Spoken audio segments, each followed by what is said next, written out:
Tonight we are going to talk about the topic of oikonomia or economy. That is the title of this talk. Oikonomia or economy. What do I mean by that? By that, I mean two different views on economy. A different view than the presently generally accepted view. Why do we need to reflect and possibly change our view on the economy? Is there anything wrong with our present thinking, with the present system? Well, we will see. But first, what is the reason for me to bring forward the issue of another view on the economy?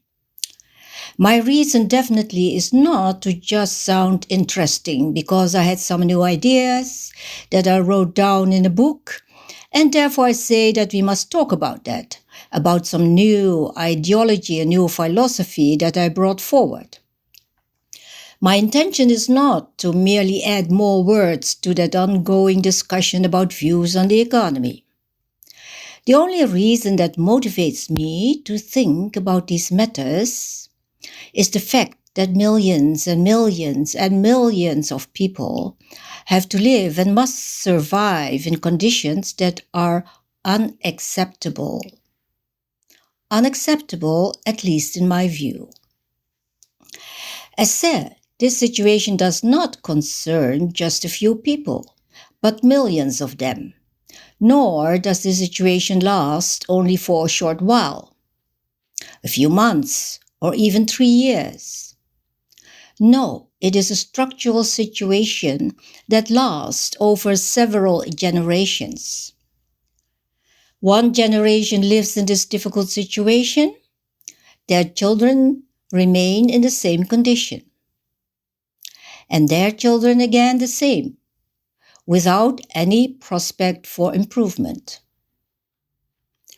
It is safe to say that we are dealing here with a large and structural problem. That is the only reason why I reflect on these matters and why I try to organize these meetings. It is very important to keep that motivation well in our mind. Because too often we organize conferences and meetings about policy, societal affairs, the economy.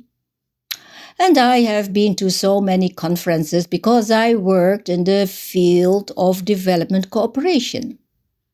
So we go to these international conferences in faraway and interesting countries.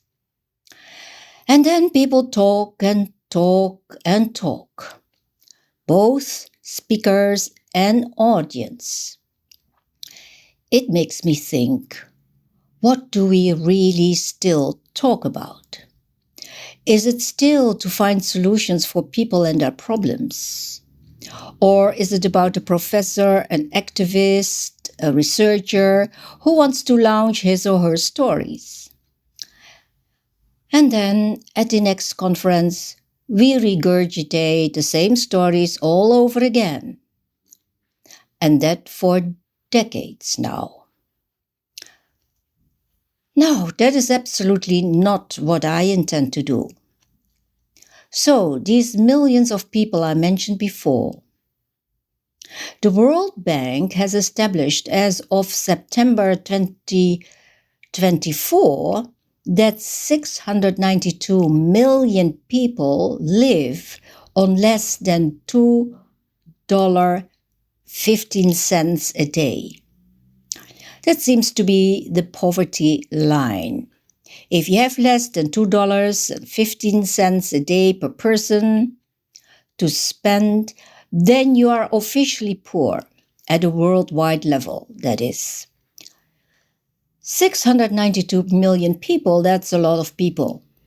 Let's say 700 million people to make it easier to remember. So 700 million people have to survive on less than $2.15 a day per person. And even if you have a little more than that, life will probably still be very difficult. And it's not only because you have only $2.15 or less, but other aspects of your life, most likely, will also be difficult. Maybe there's a constant war going on there where you live, internal war or war with other countries. So your life is unsafe and insecure. You probably also do not have access to healthcare or basic education for yourself or your children. More than likely, you're also being exploited by powerful people. Poverty always comes with a whole lot of other difficulties for your survival. It's not just about having only $2.15 per day. And then there's another number I found. I don't know if that is related to so many people being so poor. But that number is that the wealth of 26 of the richest people in the world equals that what the poorest half of the world owns, and that is about 4 billion people. So 26 people own the same richness, the same wealth as 4 billion people. This is according to Oxfam, an international development organization, as per August 2024. Is that bad? Is that disadvantageous? Is that even responsible for the poverty in the world? I'm not saying that yet. We would have to investigate into that matter more precisely. But it doesn't seem very balanced, to say the least.